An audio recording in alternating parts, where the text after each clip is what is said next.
wanted to use really sure.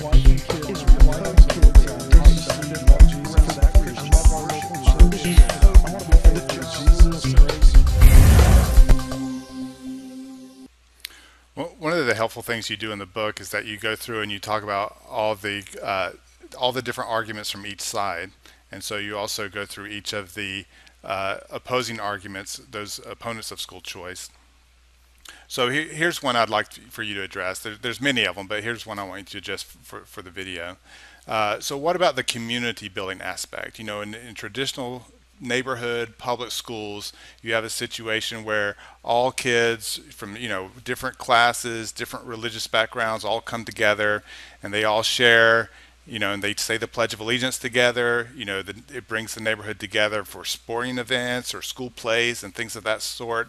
So if you had a very vibrant school choice program, would that sort of take away from the community building aspect of neighborhood public schools?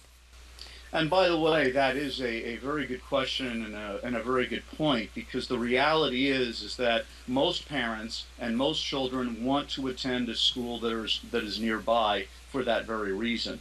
And so I think if you have, and I will also add that I think it's good to examine these criticisms by opponents, because if we attempt to address them, it will only make a school choice system stronger. If we pretend that they don't exist, we're probably going to have a less than adequate system of school choice.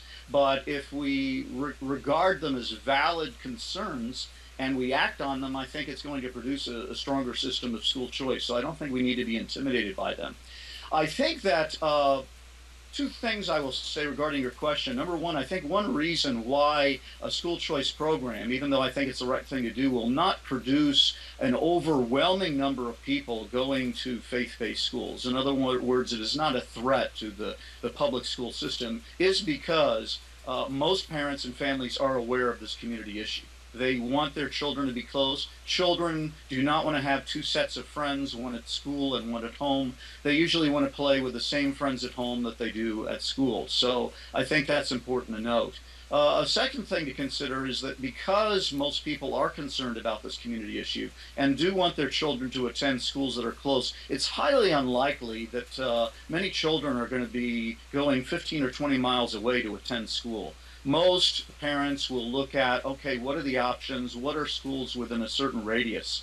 And because of this, I don't think you're going to lose too much in the way of community, especially since faith-based schools tend to emphasize parental involvement. They tend to emphasize community and so forth. And I think that given that, you might actually have, at least at those schools, an increase in a sense of community, because there is a sense of that. So if there are more children attending faith-based schools where community and family is emphasized more than usually is emphasized at public schools, it may be that you actually might increase a sense of community. And it also, because of the competition, might cause public schools to emphasize things like parental involvement and family even more. So I would hope that it just might actually increase community, especially though this is under the assumption, though, that parents and children will not be willing to travel very far away in order to find alternative schools.